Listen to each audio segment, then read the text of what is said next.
In the last video, we talked about the French Revolution, how it started off with great ideals to promote liberty, equality, and fraternity, but then it went overboard and really made a mess of things. Well, today, we're going to talk about the guy who cleaned things up. Here's what's crazy. A couple of years into the French Revolution, the people decided that the root of all their problems was the monarchy, and if we just kill them off, we'll rule the country and things will get better. We'll create democracy. And yet things really only get better when Napoleon shows up and becomes an emperor, basically another type of an absolute monarchy. Okay, let's get started with the story. So Napoleon grew up as a minor noble on an island called Corsica, and he really doesn't seem like much to look at. But then he gets a scholarship to military college and shows that he is a military genius. When he comes back from fighting in Egypt, he sees that the new government of France is weak and convinces two guys in the government to commit a coup d'etat, a rapid overthrow of the government. It works, and then Napoleon takes all the power for himself. And the people are okay with this. They want a strong leader who can fix things. In Social 30, you'll look at how many dictators come to power because of this. It's called the crisis theory, but let's get back to Social 20. Napoleon gives inspirational speeches, some would call it propaganda, uses nationalist symbols to increase national pride and support for his ideas. But of course, he's got to do more than talk. He's got to actually fix things, and he does. He reorganizes the economy and finally gets it growing. He also organizes the legal system, and this Napoleonic code is still used in many countries today. He restores the power of the church, cleans up the streets, starts building great monuments, all to increase national pride. And he creates the Legion of Honor, an award given to people who have demonstrated great nationalism. We have a similar patriotic award, the Governor General's Award. These domestic changes increased the national pride in the country, which of course increased the support for Napoleon. And it wasn't just domestic issues that he focused on. Remember, he's a military genius, so of course he's going to wage wars on other countries, and wins. Gaining territory increases the size and power of France, which, of course, the people are proud of, and this increases the patriotism in France even more. Mothers are proud to send their sons off to war to fight for the French Empire. At its peak, France controlled 2/3 of Europe. But here's an interesting unintended consequence. Those occupied peoples didn't really like being controlled by France. So in areas like the Italian peninsula or the Germanic states, you have people who are becoming more nationalistic because they see the national similarities amongst each other in contrast to the foreigners who are ruling over them. This eventually leads to the unification of Italy and Germany, which we'll look at in the next video. But the good times don't last. Napoleon overextends his reach and ends up losing everything. We often find dictators do this. Hitler obviously didn't pay attention in history class because he ended up making many of the same mistakes that Napoleon had made a century earlier. While Napoleon had fixed the economy, all those wars were draining the economy, and European nation states were starting to realize that if they allied together, they could defeat this emperor. The beginning of the end comes when Napoleon attacks Russia, because Russia wasn't living up to Napoleon's demands that everyone in Europe stop trading with Britain. Napoleon was using this tactic to try and weaken Britain because he knew he couldn't defeat the British Navy.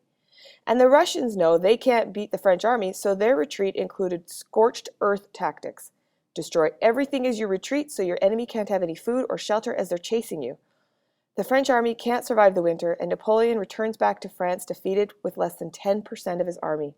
The Europeans then create a coalition and defeat Napoleon in 1814. He's sent off to Elba to live under house arrest. But that's not the end of the story. While many Parisians seemed to breathe a sigh of relief when the wars ended, a year later Napoleon sneaks off the island, raises a new army, and gains control of France. French nationalist pride is restored, and the people cheer for their leader. He makes a good attempt at taking it all back, but is defeated at Waterloo, and this time the European leaders exile him to an island in the middle of the Atlantic Ocean. No chance of a comeback this time. Okay, great. But now what to do with all of those regions that Napoleon had controlled? Who's going to run the countries now? Remember, 2/3 of Europe was under the rule of people Napoleon had appointed, most of them family, so now they're fired. Well, the leaders of Europe get together in Vienna, so we call it the Congress of Vienna. When I say leaders, I mean the monarchies that are controlling most European nation states. So you have the host, Prince Metternich, King Frederick William III of Prussia, what we could today think of as Germany, Tsar or King Alexander I of Russia, Britain's Duke of Wellington, and Prince Talleyrand of France. So these guys are from aristocratic families, not fond of the ideas like liberty, equality, and fraternity. I mean, look at the mess the French Revolution made. So they decide that Europe must return to the old systems that were more stable. We call this reactionary. Revolutionaries want to change things, reactionaries want to go back to the way they were. So in France, the ideas of the old regime are what's needed to be brought back. There were three important decisions made at this meeting. First, who's going to rule?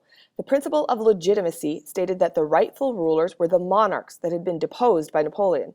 So there goes any hope of democracy spreading. The principle of compensation stated that anyone who helped to defeat Napoleon would get land as compensation. So of course, that means nationalist groups are being ruled over by outsiders because the Congress is going to take some land and give it to someone else.